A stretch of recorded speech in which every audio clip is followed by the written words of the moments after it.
বন্ধুরা, তিলোত্তমার হয়ে এক মানুষ প্রতিবাদ করছেন, নৌশাদ সিদ্দিকী। মানে যেই মানুষটা আসল খুনের নাম আজকে কিন্তু বলেই দিলেন।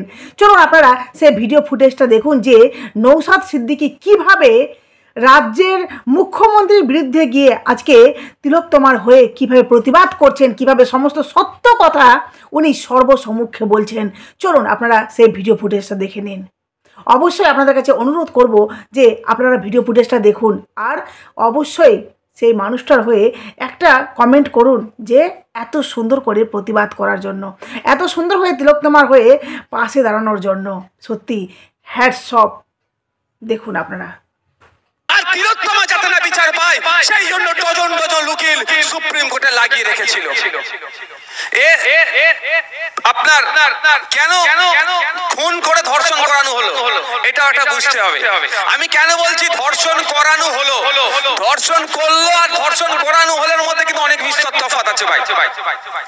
তার প্রমাণ গত কয়েকদিন আগেই সঞ্জয় রায় পিজন ভ্যান থেকে চিৎকার করতে করতে বলেছে কলকাতার দুটো অফিসারের কথা যে তারা আমাকে চক্রান্ত করে ফাঁসিয়েছে। গত কয়েকদিন আগে বলেছে, কিন্তু আমি শুরুর দিন থেকেই বলে আসছিলাম।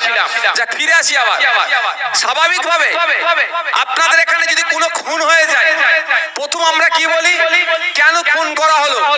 প্রশাসন থেকে শুরু করে মিডিয়া ফিডিয়া সবার কোশ্চেন এই খুনের পেছনে রহস্য কি, তাই তো?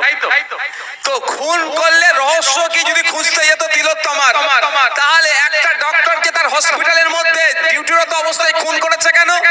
কেঁচো খুঁড়তে কেউটে বেরিয়ে যেত, এই দুর্নীতিগুলো প্রকাশ পেয়ে যেত। সেই জন্য ওকে প্রথমে খুন করে ধর্ষণের জন্যই করা হয়েছে।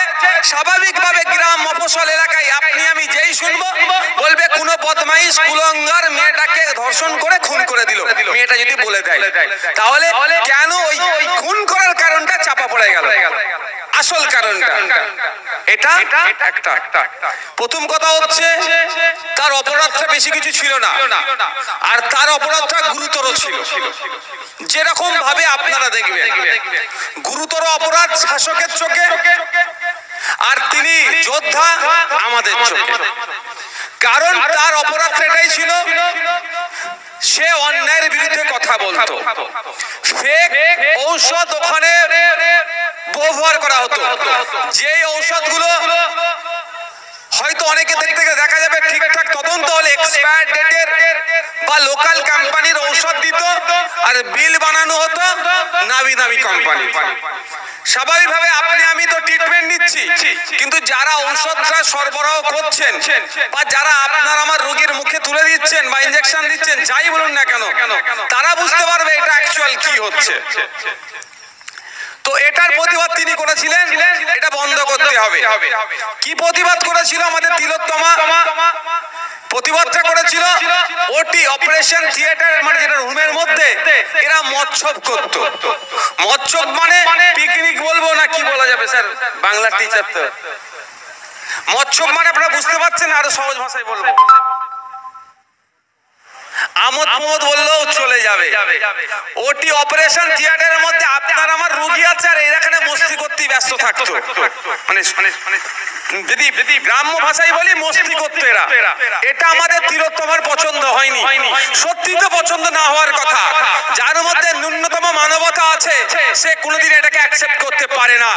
সেই জন্য আমাদের তিলোত্তমার প্রতিবাদ করেছিল। আমাদের তিলোত্তমার দোষ কি ছিল? আপনারা খবরে দেখেছেন এই মর্গে যে সমস্ত লাশগুলো থাকতো, অনেক মহিলা, অনেক মা, অনেক বেটি, অনেক কন্যার সাথে এই সমস্ত কুলাঙ্গার ডাক্তারগুলো অন্যায় করতো, নোংরামি করতো, ভিডিও করে বিদেশের মার্কেটে বিক্রি করতো। আমাদের তিলোত্তমার প্রতিবাদ করেছিল। যত অন্যায় হতো আমাদের তিলোত্তমা প্রতিবাদ করতো। এটা শাসকের কাছে গুরুতর হয়ে উঠলো, আর আমাদের চোখে সে একজন বীর যোদ্ধা। কিন্তু দুর্ভাগ্যের বিষয় তিলোত্তমাকে বুঝিয়ে শুনিয়ে আটকাতে পারছিল না। তিলোত্তমা অন্যায়ের বিরুদ্ধে কথা বলতো, প্রতিবাদ করত, তিলোত্তমাকে ভয় দেখিয়েও চুপ করাতে পারেনি। ফলে কি হলো? তিলোত্তমাকে প্রথমে খুন করা হলো, তারপরে খুনের কারণ না খুঁজে পাওয়া যায় সেই জন্য তাকে ধর্ষণ করিয়ে এটাকে ধামাচাপা দেওয়ার চেষ্টা করা হয়েছিল। আপনারা আমরা গ্রামে কি দেখি, আজ থেকে তখন আনিস বেঁচে ছিল, আনিসও প্রতিবাদ করেছিল বাগনানে একটা 14-15 বছরের এক নাবালিকার উপরে, 14-15 বছরের এক বাচ্চার উপরে তাকে, তারপরে কি হিংসা হয়েছিল, তাকে মৃত্যুর কোলে ঢলে পড়েছিল, তাকেও কিন্তু তার সাথে অন্যায় হয়েছিল, আনিস তার প্রতিবাদ করেছিল। আজকে আমাদের মধ্যে আনিস নাই, না থাকলেও কিন্তু তার অন্যায়ের বিরুদ্ধে প্রতিবাদটা কিন্তু আজও জীবিত আছে। আর তিলোত্তমার অন্যায়ের বিরুদ্ধে প্রতিবাদ আজকে জীবিত থাকবে। এবার বন্ধুগণ, তাহলে আপনাদের বলবো তিলোত্তমা কেন খুন হলো, কাদের জন্য বলুন একটু, আপনার আমার জন্য। তিলোত্তমা আজকে পৃথিবী থেকে বিদায় নিল আপনার আমার মেয়ের পরিবারের সম্মানকে বাঁচানোর জন্য। তিলোত্তমা আজকে পৃথিবী থেকে বিদায় নিয়েছে, তাকে খুন করা হয়েছে কাদের জন্য? আপনার আমার শরীরে যে ডুপ্লিকেট ঔষধগুলো দিচ্ছিল এর বিরোধিতা করার জন্য। তাই আপনাকে আমাকে চুপ করে বসে থাকলে হবে না। তিলোত্তমা যতদিন না নাই বিচার পাচ্ছে, তিলোত্তমা তিলোত্তমা করে আমাদেরকে চিৎকার করতে হবে। আমাদের বাড়ির মেয়ের সম্মানের জন্য তিলোত্তমা আজকে খুন হয়েছে, আমাদের বাড়ির মেয়েদেরকেও তিলোত্তমার জন্য আওয়াজ তুলতে হবে, তিলোত্তমার পরিবারের পাশে থাকতে হবে। আর শাসক দেখছেন কি বলছে, শাসক বলছে, মমতা ব্যানার্জি পর্যন্ত বলছে আমরা তিলোত্তমার বিচার চাই। ভালো কথা, কিন্তু আমি ভুলে যাচ্ছি না ডবল ডবল চাকরির স্বপ্ন দেখিয়েছিল আপনাদের এলাকার ছেলে মেয়েরা যারা উচ্চ শিক্ষায় শিক্ষিত হয়ে বসে আছে, তাদের চাকরি 15 লাখ 20 লাখে বিক্রি করে দিচ্ছে এই শাসকে। এরা নাকি বিচার দেবে। আমি আসছিলাম, যখনই বলছে না বিচার দেবে আমি হাসছিলাম, আমার মনে পড়ে যাচ্ছিল সেই এনআরসি নিয়ে একা ছিছি করলো আর বিজেপিকে ভেতর থেকে সহযোগিতা করে দিল। এই ধরনের কিছু ঘটনা ঘটতে পারে, আমি মনে মনে হাসছিলাম। এই কার বাচ্চা আছে এটা ধরো ধরো, বিপদ হয়ে যাবে। তো আমি মনে মনে আসছিলাম, তারপরে কি দেখলাম, হাইকোর্ট বাদ দিন, সুপ্রিম কোর্টের চিফ জাস্টিস, এখন former chief justice Chandrachud sir suo motu করলেন, মামলাটা নিজে থেকে গ্রহণ করলেন। ভালো কথা। আর কি দেখলাম, রাজ্যের পক্ষ থেকে এই সঞ্জয় রায়, সন্দীপ ঘোষ, এই দুর্নীতি, এই অন্যায়, এই খুন, এই ধর্ষণকে ধামাচাপা দেওয়ার জন্য, তিলোত্তমার বিপক্ষে কথা বলার জন্য, তিলোত্তমার পক্ষ নিয়ে যখন সম্মানীয় আইনজীবী বিকাশ রঞ্জন ভট্টাচার্য মহাশয়, শামীম আহমেদ সাহেব, শামীম ফিরদৌসরা যখন সুপ্রিম কোর্টে প্রথম দিন মামলা ছিল, ওই দিন কিন্তু আমি এখানে ছিলাম না, আমিও সুপ্রিম কোর্টে ছুটে গিয়েছিলাম। আমারও দেখার ইচ্ছা ছিল আমাদের রাজ্য সরকারের আইনজীবীদের ভূমিকা কি, কিন্তু দুর্ভাগ্যের বিষয় আমরা দেখছি রাজ্য সরকার পাবলিক ডোমেইনে বলছেন, মিটিং মিছিলে বলছেন তিলোত্তমার বিচার চাই, আর তিলোত্তমা যাতে না বিচার পায় সেই জন্য ডজন ডজন উকিল সুপ্রিম কোর্টে লাগিয়ে রেখেছিল। এখনো মামলা চলছে, খোঁজ নিলে দেখবেন 1 ডজন নয়, প্রায় 22টা 2 ডজন উকিল লাগিয়ে রেখে দিয়েছে তিলোত্তমা না বিচার পায় সেই জন্য। আমি এই কথা বলছি, এই রেকর্ড হচ্ছে এখানে, এই রেকর্ড থেকে হয়তো ডিআইবির কাছেও যাবে, ডিআইবির লোক থাকলেও তারাও নোট করছে নওশাদ সিদ্দিকী কি বলছে, মমতা ব্যানার্জির কাছে যাবে কিন্তু ডিজি হয়ে পৌঁছাবে। আমি ভয় পাই না, আমার কথা আমি ইলিগাল বলি না, লিগালে বলি, আমি ভয় পাই না। আমি আপনাদের বলছি, বলছে তিলোত্তমার বিচার চাই, কিন্তু তিলোত্তমার পক্ষে উকিল দাঁড় করাচ্ছে না রাজ্য সরকার। সে তার দুর্নীতিকে ঢাকার জন্য 2 ডজন প্রায় উকিল লাগিয়ে দিয়ে তিলোত্তমার যাতে না বিচার পাই সে কথা বলছে এই নির্লজ্জ সরকার। এই টাকাটা কোথা থেকে আসছে? অভিষেক ব্যানার্জি তার এমএ বাড়ি থেকে দিচ্ছে না, মমতা ব্যানার্জি তার বাড়ি থেকে দিচ্ছে। এই টাকাটা আপনার আমার ট্যাক্সের টাকা দিয়ে, বরঞ্চ যদি আপনার আমার ট্যাক্সের টাকা দিয়ে তিলোত্তমার জন্য 4টে উকিল লাগাতো, 10টা উকিল দিত, আমরা গর্ব করে বলতাম আমরা যে রাজ্যে বসবাস করছি, আমাদের রাজ্যের চিফ মিনিস্টারকে কুর্নিশ জানাই, আমার বোনের বিচারের জন্য লাখ লাখ টাকা খরচ করেছে ট্যাক্সের টাকা দিয়ে উকিল লাগিয়েছে। কিন্তু আমরা কি দেখছি, আমার বোনের বিচারের জন্য নয়, যারা অন্যায় করেছে তাদের কিভাবে বাঁচানো যাবে সেই জন্য তাদের পক্ষে উকিল লাগাচ্ছে আমার আপনার ট্যাক্সের টাকা দিয়ে। তাই আমাদেরকে সজাগ সতর্ক হতে হবে। আমি আপনি যদি সজাগ সতর্ক না হতে পারি, আজকে আমার বাগিনানে তিলোত্তমা যাবে। আর আমরা যদি সজাগ সতর্ক হই, আমার সোদপুরের তিলোত্তমার যদি আমরা বিচারটা পাই, তাহলে আমার বাগনানের তিলোত্তমা, অভয়া, ফতেমা, আয়েশা যেই আমার আছে সরস্বতী, লক্ষ্মী যেই আমার আছে সবাই সুরক্ষিত থাকবে। তাই বন্ধুগণ আপনাদের বলবো, যে যেই পেশার সাথে যুক্ত আছেন, যে যেখানেই থাকুন না কেন, একটু চর্চা করবেন, ভুলে যাবেন না।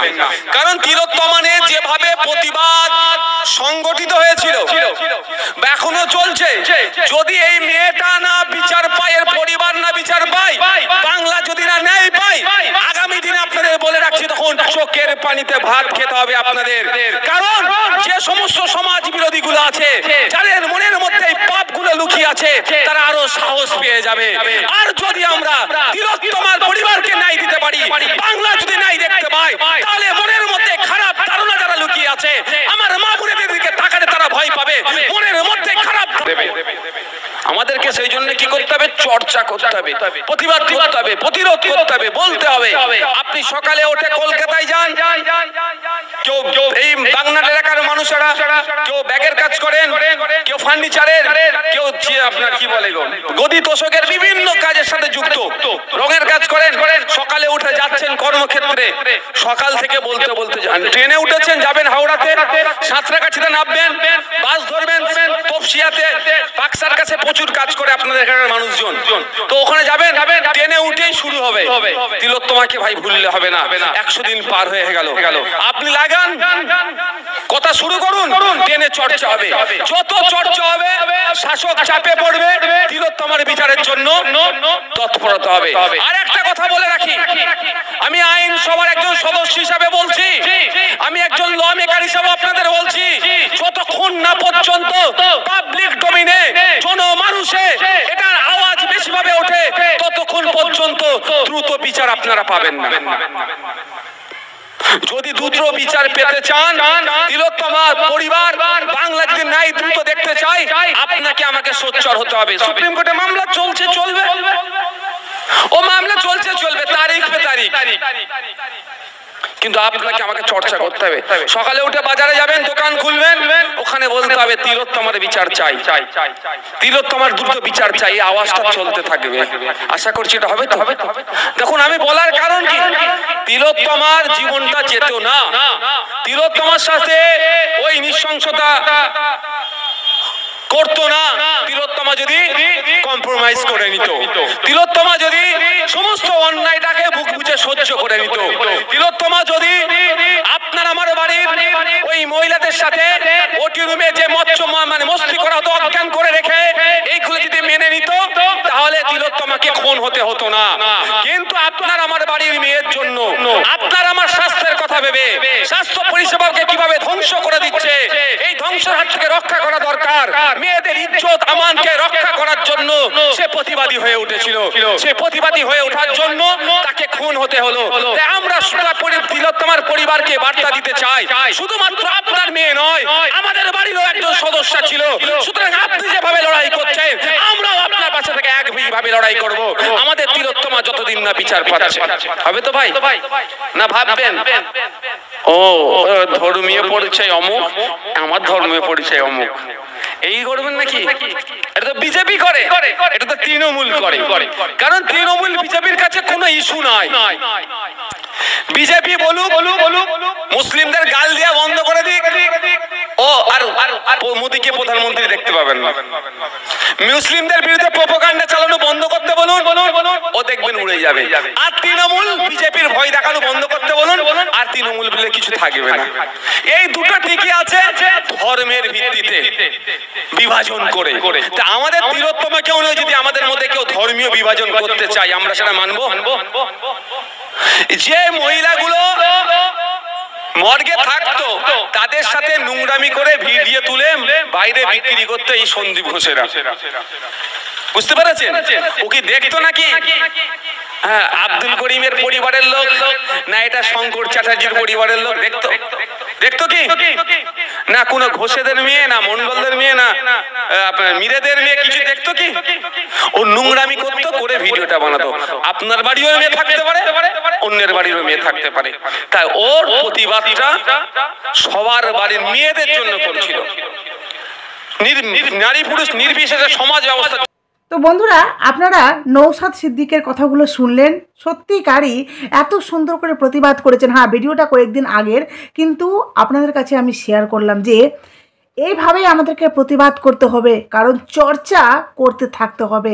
যখনই চর্চাটা বন্ধ হয়ে যাবে তখনই কিন্তু প্রতিবাদটাও কোথাও না কোথাও চেপে গেলে জাস্টিসটাও আরও পিছিয়ে যাবে, আরও লেট হবে। যেখানে 4 মাস হয়ে গেল এখনও অবধি কিন্তু আমরা জাস্টিস পেলাম না।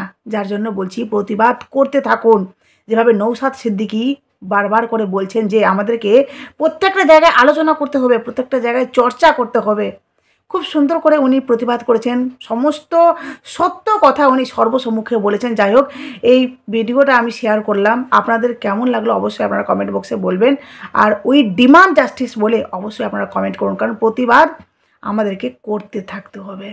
যাই হোক, প্রতিবেদনটি এখানে শেষ করলাম। যদি আপনাদের ভালো লেগে থাকে অবশ্যই নতুন থাকলে চ্যানেলটি সাবস্ক্রাইব করে নোটিফিকেশন অন করে পাশে থাকবেন।